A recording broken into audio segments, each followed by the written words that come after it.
For me, preparation is one of the most important things, especially when running my business, especially if I'm doing a new type of job that I've never done before. It always kind of baffles me, or like I'm always amazed by how many people think they can just not prep for things. One sec here. A lot of people go through life and just kind of wing it. I don't understand how they do that. I've never been able to do that. I think a lot of people's anxiety comes from the fact that they're not prepared, at least for me. I don't know if, I'm sure there's other people who feel the same way as I do, but I know that I'm always, just through self-reflection, that I'm always more nervous when I don't feel like I'm prepared for a task at hand, whether that's,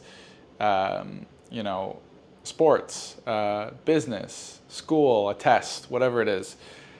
The more prepared you are, the less anxious you are, because you're like, no, I got this. Now, does that mean it's going to take away all your anxiety? Of course not. But there's such thing as nerves, there's such thing as that. But I think anxiety comes from a lack of preparation.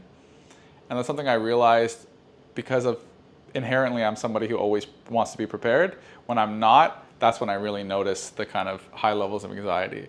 For me in my life, I feel like I've always enjoyed practice more than the game. So, for example, growing up, I played sports. I played hockey for a majority of my life, and then I switched to competitive like race kayaking, basically like paddling, which is a lot of training, a lot of prep it's very high endurance, very high strength sport. Hockey, obviously you practice, you have to get better on your own throughout the summer for the next season coming up. It's competitive, you go to tryouts to make the top team. Out of like hundreds of kids, only obviously about 15 people make a team. I always felt that I liked, just reflecting on myself as a kid, I liked practice more than the game. And it actually used to piss me off because, specifically in a sport like hockey, when you like practice more, the game is more important than practice, obviously. I always found that I enjoyed practice more because of the camaraderie. I also liked the idea of getting better and all that stuff. Used to bother me because that doesn't translate well into a sport because you need to perform in the actual game of it. It wasn't until I got older and about a couple of years ago when I started my business that I realized, well, business is completely just preparation, basically. The only time you're really performing is when you're at the shoot, filming the content or coming up with the ideas or whatever it is. And if you don't feel like you're amply prepared, you can hire somebody or outsource somebody to do it for you. You just have to be present if you want to be, obviously. You don't even have to be, but I always just think you should. A couple of examples of this.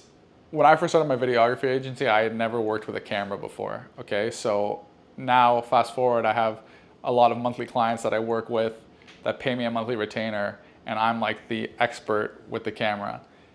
When a year and a half ago, I had no idea how to use a mirrorless camera, a Sony camera, whatever. I didn't know how to operate one. I didn't know how to take proper pictures, all that stuff. I didn't know about lighting and everything like that.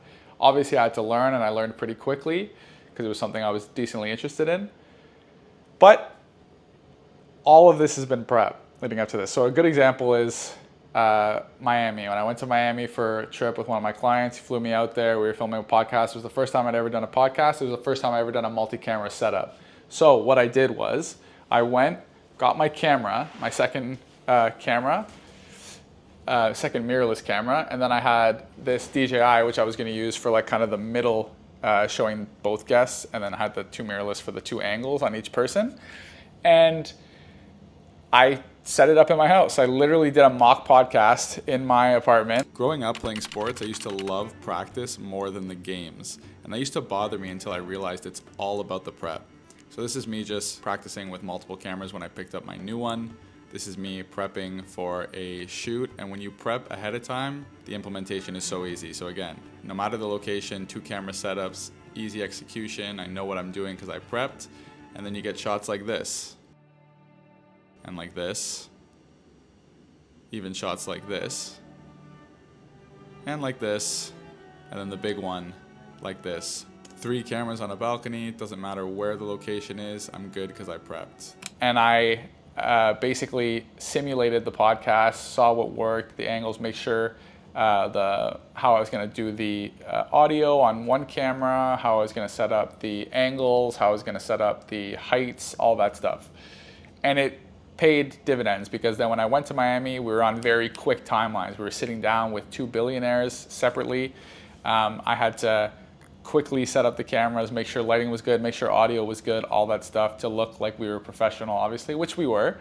But the last thing I wanted to do, and I think the last thing you should want to do, is mess up the setup, and then it just kind of puts a bad taste in people's mouth throughout the entirety of the shoot, right? That's one example. Another example is the first time I really had to do photography. So, for example, taking pictures of food. Work with restaurants, I work with chefs. Some people want more photos than others, even though I predominantly only work with short form video is kind of like my niche, right? But some people do want pictures, and obviously I can't be like, no, I'm not gonna take pictures to lose a client. So what I did was set up a little studio in my apartment again, played with lighting, played with different settings on my camera, what works better here with photos, what works better here with photos, practice editing the photos after the fact. And then when I actually got into the shoot and had to take the photos, it was cakewalk. Just set up the lighting, just how I did in the apartment, make sure there's natural light in the picture as well, and obviously get the good angles that I think look good, and then edit them obviously after the fact. For me, everything in life is about preparation. Now, are you always going to be able to prepare to the most of your liking, to how much you want to be actually prepared? No, right? I can think of scenarios. For example, if you're out on a shoot and impromptu, you have to do something that you've never done before, take the time, take a little bit longer, act like the professional. Perfect example of this is, typically before I go on a shoot with a client, I'm obviously have the ideas already pre-done, a lot of the scripts already done depending on the client. But sometimes you get to a shoot and maybe they run into somebody that they want to shoot a video with, or they have an idea for a video, and you have to quickly on the spot come up with what you think is going to look the best, what you think is going to perform the best, and all that. So that's an example of sometimes where you don't have preparation. However, you could also look at it as, well, I have all this experience built up of being in these situations, in these high pressure situations. So that's kind of my preparation for the next impromptu. Now, this is a huge reason why I love business so much, because, like I said, growing up, I always loved practice more than the game, and it used to bother the hell out of me. I used to think, I'm never going to be successful because I can't perform, whatever. I like practice more. Who likes practice more? Blah, blah, blah. And business is literally perfect, because majority of it is preparation, all the stuff that's going on behind the scenes when there's no camera on you, when you're just sitting, when it's late at night and you're practicing because you have a shoot the next day that you have to nail, when you're spending extra time figuring out how to edit, when you're looking at YouTube videos, getting opinions from people. That's what I enjoy doing. Some people hate preparation. For me, preparation is hands down the most important thing when it comes to anything in life. Sports, business, love, relationships, everything. The better prepped you are, the more you're going to perform, and the better you're going to perform. So be prepared. Okay, I just got home from the gym, and at the gym I was thinking about the talk on preparation and all that stuff, and I thought of a story that's the perfect representation of this. So back when I was a smart ass and I thought preparation didn't matter, I was like talking with my family, we were talking about running, and I was like, you know what, I bet I could run a marathon, because I used to run a lot when I was paddling. We used to do a ton of running to train for, especially during the winter when we couldn't go on the water. And I was like, I bet you I can run a marathon with no notice. My family was like, you're crazy. You're like, you know what? I was like, you know what, I'm going to do it. That was a Wednesday. I said, this Sunday I'm going to run a marathon. Well, let me tell you, even though I thought I had some sort of prep because I'd run a lot in my youth and I was like pretty decent at running, I was off to a good start. I also started way too fast. Again, lack of preparation. I didn't know I shouldn't start so fast. Did my first 10K in under an hour, which for a marathon with no training, not wise to do. I did the half marathon in about 2 hours, just over 2 hours. I got to about 35 kilometers, and I'd already started feeling pain at like kilometer 15. At 35 kilometers, I could no longer walk, okay? When I say I could no longer walk, I could no longer walk. I was trying to prove a point, and I was like, I need to finish, I need to finish. I had to crawl, I had to get somebody to come pick me up, and I had to crawl into the car, and I was bedridden for 4 days because my legs just were not prepared.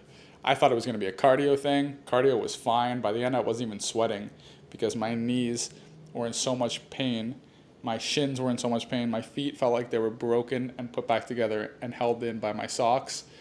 It felt like I was depleted of nutrients because I didn't know about proper hydration and all that stuff. So I just felt like I needed to say that story because it was honestly hilarious. I was still proud of myself for getting to 35 kilometers, but lack of preparation, that's yet another example of why you should never do stuff unprepared. You should always prepare. Preparing is the key to success in a lot of cases, in my opinion.